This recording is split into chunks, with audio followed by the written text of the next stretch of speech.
Hello guys, welcome back to my channel. I am your very own doctor साहिबा।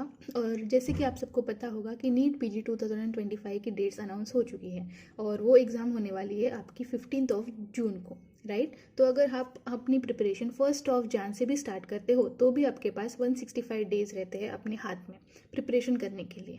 और उसमें से भी अगर आप अपने रिवीजन के लिए वगैरह टाइम माइनस कर देते हो तो आपके first go through of all the subjects के लिए आपको मिलते हैं 100 डेज मिनिमम, राइट। तो मेरे हिसाब से ये जो भी ड्यूरेशन है आपके प्रिपरेशन के लिए it is more than enough, क्योंकि मैंने खुद भी बस 6 मंथ्स में प्रिपेयर किया था और मुझे मेरे फर्स्ट अटेम्प्ट में, मेरे इंटर्नशिप वाले अटेम्प्ट में मेरा रैंक 1,05,000 आया था। एंड देन अभी जब मैंने 6 मंथ्स प्रिपेयर करके फिर मैंने एग्ज़ाम दिया तो उसमें मेरा रैंक है 6,000, राइट। तो आप देख सकते हैं कि ये ड्यूरेशन, ये स्कोर का गैप कितना बड़ा है, राइट। तो ये क्यों पॉसिबल हुआ? क्योंकि I had a very good plan, I had a strategy कि मुझे इस ड्यूरेशन तक इतने इतने सब्जेक्ट्स कंप्लीट करने हैं। How much time I have to give for my MCQ solving, how much time I have to give for GTs, how much time I have to give for my all subject readings. तो ये सब मेरे दिमाग में पहले से ही clear था। So today I am going to share you my plan, my strategies which has help me a lot during my preparation. So मुझे लगता है कि ये आपको भी बहुत हेल्प करेगा। सो देखते हैं what is the plan, how it is going to like help all of you. Okay, so without wasting much of our time let's start with our plan. So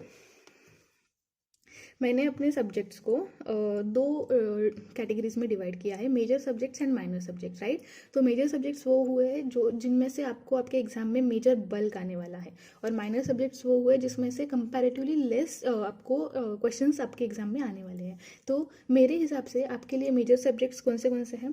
pathology, microbiology, pharmacology, biochemistry, surgery, OBGY, PSM, medicine और paediatrics, right. और आपके minor subjects, इन सारे subjects को छोड़ के जो भी आपके 19 सब्जेक्ट्स में से बचेंगे वो आपके माइनर सब्जेक्ट्स हैं।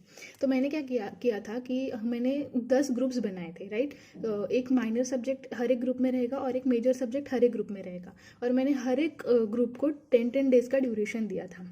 और मैंने मेरे प्रिपरेशन के टाइम पे बस रैपिड रिवीजन के नोट्स पढ़े थे, क्योंकि मेन नोट्स पढ़ने के लिए मेरे पास ना ही टाइम था और वो बहुत ही ज़्यादा लेंदी हो जाता है। It's not like our brain also has some capacity, और हमें बहुत स्मार्टली वर्क करना पड़ता है। हमें बस ऐसे फालतू में बहुत सारी चीज़ें पढ़ती बैठनी है, हर एक चीज़ हमें रटना ही है, हर एक चीज़ हमें पता ही होनी चाहिए, ऐसे नहीं करना है। बहुत स्ट्रैटेजिकली हमें प्रिपेयर करना है, तभी ये 6 मंथ्स का जो ड्यूरेशन है ये आपके लिए सफिशिएंट हो पाएगा।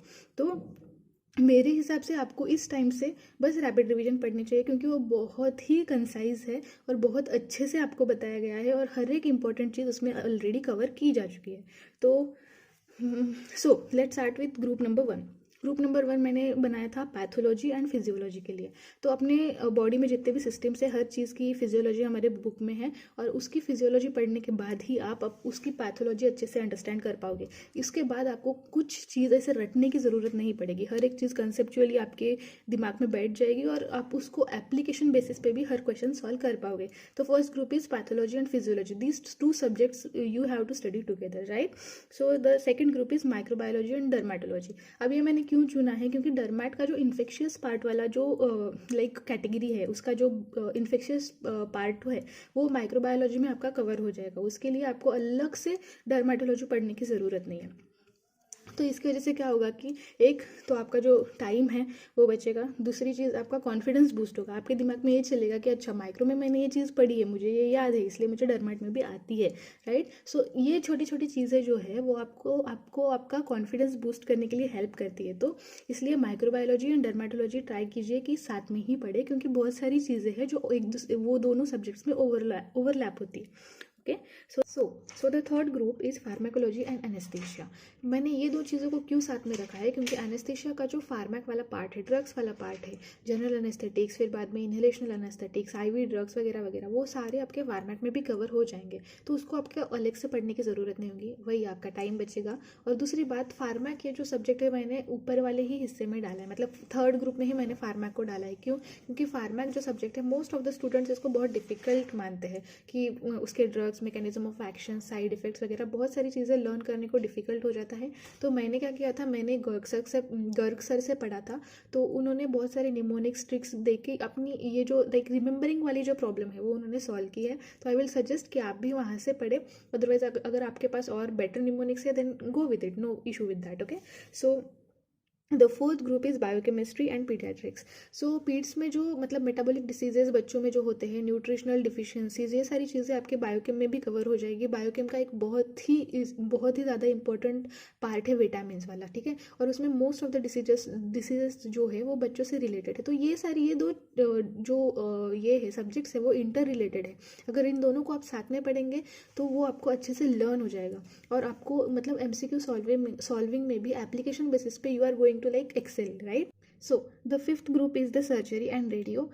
Surgery is all about the investigation, right? आपको बहुत सारी इन्वेस्टिगेशंस पढ़नी पड़ेगी, यूएसजी, सिटी स्कैन, एमआरआई वगैरह वगैरह। तो वो अगर आप रेडियो के साथ कोलैब करके पढ़ते हो तो आपको बहुत आपके कंसेप्चुअल बेसिस पे आपके मतलब इम्प्रूवमेंट हो जाएगी। जैसे कि सर्जरी में आपका जो CHPS है, कंजेनाइटल हाइपरट्रोपिक पाइलोरिक स्टेनोसिस, उसमें जो सिंगल बबल साइन दिखता है वही अगर आपने जाके रेडियो में एक बार देख लिया तो वो आपको एक विजुअल इंप्रेशन देता है। उसको आपको अलग से जाके रटने की ज़रूरत नहीं पड़ेगी। आप अगर एक बार भी उसको देख लोगे ना तो आपका काम हो जाएगा। सो ये दो सब्जेक्ट्स को आपको एक साथ पढ़ना है। Then the six subject is the OBGY। OBGY is the OG subject guys, you have to focus on this subject. इसमें ही दो लाइक सब कैटेगरीज आती है, ऑब्स एंड गायनेकोलॉजी। तो इसकी वजह से मैंने कोई माइनर सब्जेक्ट इसके साथ नहीं दिया है। आपको यही एक सब्जेक्ट अच्छे से मतलब 10 दिन में अच्छे से पढ़ के निकालना है, क्योंकि majority of the like difficult questions जो होते हैं, जो मैं समझती हूँ, वो OBGY में से आते हैं, ठीक है। तो the seventh group is the PSM and the FMT।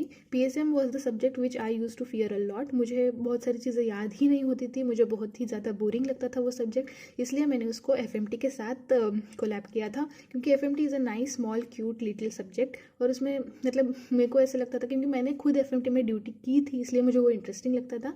तो इस वजह से मैंने उसको PSM के साथ रखा था। आप चाहे तो FMT को नीचे ऊपर भी रख सकते हैं। Then the eighth subject is the medicine, eighth group is the medicine and the psychiatry. इन दो सब्जेक्ट से एज सच कोई ज़्यादा रिलेशन नहीं है। जस्ट टू लाइक मेडिसिन बहुत सारे लोगों को बोरिंग लगता है, दिन भर बस मेडिसिन ही पढ़ते रहो, बहुत डिफिकल्ट लगता है। तो इसकी वजह से मैंने उसके साथ एक शॉर्ट सब्जेक्ट रखा था, साइकेट्री, जो बस मैं दिन में से 1 या 2 घंटे पढ़ती थी। तो या the medicine and the psychiatry. Then the ninth group is the anatomy and ortho.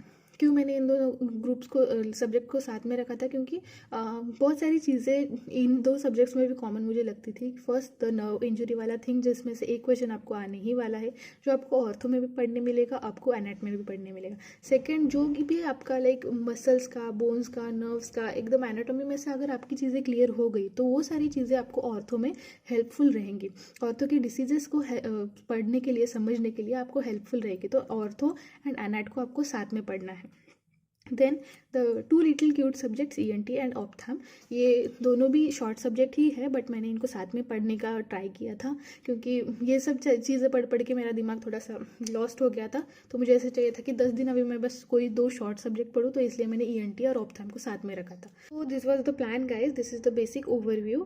आपको किन 2 सब्जेक्ट को साथ में रखना है, कैसे रखना है, ये मैंने आपको एक ओवरव्यू बता दिया है। आप अपने वीक और स्ट्रॉन्ग सब्जेक्ट्स के अकॉर्डिंगली इसको नीचे ऊपर कर सकते हैं, but this is the like strict plan कि आपको 10 दिन में इन 2 सब्जेक्ट्स को कवर करना ही है।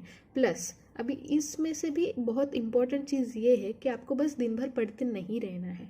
क्यों? क्योंकि आपको वहाँ पर थ्योरी एग्ज़ाम नहीं है आपकी नीट PG की, तो आपका मेन फोकस जो है वो आपका MCQ सॉल्विंग पे ही होना चाहिए। आप जितने ज़्यादा MCQs करोगे, जितने ज़्यादा MCQs आपको मतलब डेली इसमें आएंगे, वीकली इस पे आएंगे, जितने ज़्यादा आप GTs दोगे तो उतना ही आपका like how to approach on MCQ, ये चीज़ जो है वो आपकी क्लियर होती जाएगी, और वैसे ही आप एक राइट आंसर तक पहुँच पाओगे। तो बस पढ़ते रहना is not the solution for this exam. तो जितने ज़्यादा आपको MCQ सॉल्व कर सकते हैं उतना आपको ज़्यादा से ज़्यादा MCQ सॉल्व करना है। I hope this plan will help all of you because it helped me a lot, and definitely all the best for your preparation. you will also come out of this phase with flying colors, guys.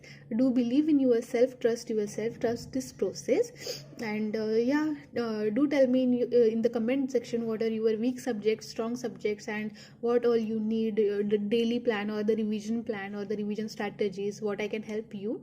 Okay, so yeah, that's it for today. Thank you so much for watching, and do like, share and subscribe. Yeah, thank you so much.